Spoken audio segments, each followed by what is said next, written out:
Olá! Continuamos o estudo de história a partir do tema africanos. Observe o mapa na página 53 do seu material didático. O continente africano forma um grande espaço territorial.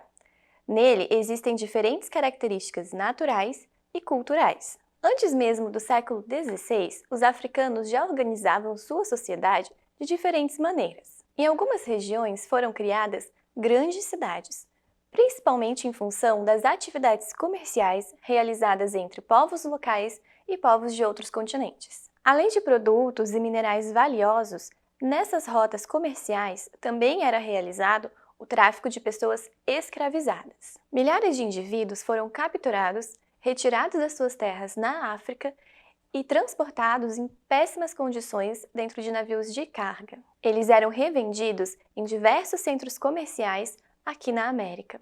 Veja na página 54 recortes de uma gravura feita sobre africanos que vieram para o Brasil.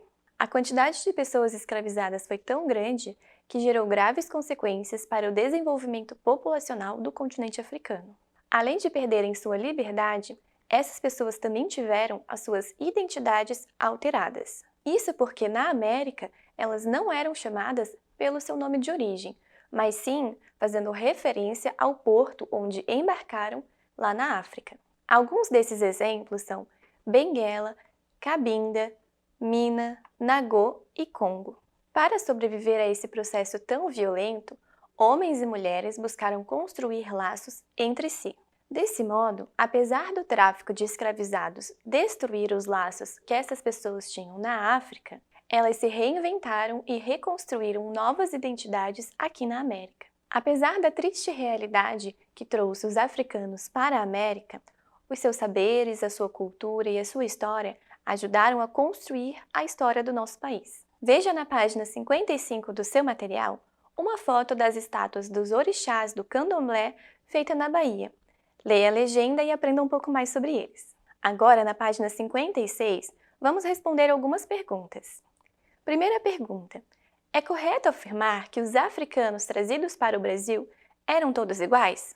Explique a sua resposta. Na segunda pergunta, você encontra um quadro com palavras da língua portuguesa faladas no Brasil. Essas palavras, apesar de pertencerem hoje à língua portuguesa, têm sua origem em alguns dos vários idiomas trazidos pelos africanos durante a época da escravidão. Escolha duas dessas palavras, procure o seu significado e depois faça uma ilustração para cada uma delas. Agora, na página 57, faça a leitura do texto chamado Culinária Baiana e depois responda as perguntas sobre ele. Na primeira pergunta, há um quadro onde você deve organizar as contribuições de cada povo para a culinária baiana. Já na segunda questão, você deve observar as imagens dos alimentos que foram introduzidos na culinária baiana e depois anotar ao lado de cada um o nome do povo responsável pela sua introdução na culinária. Depois, nós falamos sobre a sua alimentação.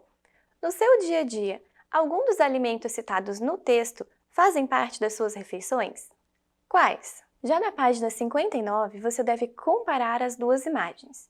Depois dizer o que as imagens têm em comum e qual informação do texto anterior confirma o que está registrado nas imagens. Já na questão número 5, faça a leitura do breve texto que fala sobre a contribuição dos portugueses, africanos e indígenas para a nossa culinária e responda as perguntas. Quais são as características apresentadas no texto sobre as culinárias dos povos indígenas, africanos e portugueses? Além dos povos citados, nós também tivemos a contribuição de outras nações na formação do Brasil. Por exemplo, a partir dos séculos XIX e XX, nós recebemos no Brasil a imigração de povos como alemães, italianos, espanhóis, japoneses e árabes. Nas páginas 61 e 62, você pode acompanhar um pouquinho do processo imigratório desses povos citados. Já na página 63, você encontra um quadro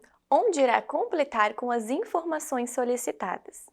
Por exemplo, você vai organizar as informações sobre os imigrantes, como o seu país de origem, as regiões em que ficaram e as atividades que eram desenvolvidas por eles. A cultura, a linguagem e os costumes dos povos imigrantes se juntaram à cultura local do nosso país. Isso ajudou a ampliar a diversidade cultural brasileira.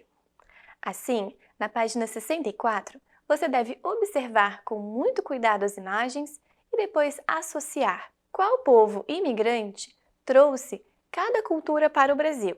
Vamos ver do que tratam as imagens? Primeira imagem: um prato de quibe servido em restaurante na cidade de São Paulo. Segunda imagem: aula de karatê em escola pública na cidade de Salvador, na Bahia. Terceira imagem: pessoas vestindo trajes típicos durante as festividades da Oktoberfest, na cidade de Blumenau, em Santa Catarina. A apresentação de dança flamenca na cidade de São Paulo. E a última imagem: produção caseira de macarrão na cidade de Entre Rios de Minas, em Minas Gerais. A busca por melhores condições de vida também é o principal motivo pelas imigrações que ocorrem dentro de um mesmo país ou de uma mesma região. Nessa mudança, as pessoas levam consigo seus costumes, seu modo de vida e até mesmo o seu sotaque. Esse tipo de imigração interna foi responsável por aumentar a área ocupada do território brasileiro. Veja o mapa sobre migrações internas na página 66 do seu material. Ele se refere às migrações que ocorreram entre os anos de 1950 a 1980. Já na página 67, nós encontramos um mapa que retrata o processo de migração a partir da década de 1990 dentro do Brasil. Comparando os dois mapas, houve mudanças no sentido de migrações que partiam da região sul e da região nordeste. No primeiro mapa, para onde iam as pessoas que partiam da região norte. E no segundo mapa, houve alguma mudança? Você conhece pessoas que migraram de outras regiões do Brasil para a sua região? Na sua opinião, o que fez elas se mudarem? Na questão 4, você deve explicar a diferença entre as palavras imigrante, emigrante e migrante. Já na questão 5, você deve marcar as afirmativas com o V para aquelas que são verdadeiras e F para aquelas que são falsas. Depois, separe as afirmativas falsas da atividade anterior e reescreva-as da maneira correta. Você já fez a leitura de um gráfico antes? Bom, agora na página 69, vamos fazer a leitura das nacionalidades dos estrangeiros registrados no Brasil entre os anos de 2000 e 2015. Depois de fazer a leitura dos dados deste gráfico com atenção, você deve registrar algumas informações sobre os imigrantes que vivem na região que você mora. Você pode anotar informações como o local de origem dessas pessoas, por que elas vieram para a sua região, quais atividades elas desenvolvem, se elas se integraram à cidade ou vivem isoladas, e também algumas características culturais, como os seus costumes, idiomas, crenças, entre outros. E na página 70, chegamos ao nosso banco de dados. Para responder as perguntas, você pode revisar o seu material. Bom, pessoal, esse foi o nosso estudo de História. Eu desejo a vocês uma ótima trajetória de estudos e espero vê-los em breve.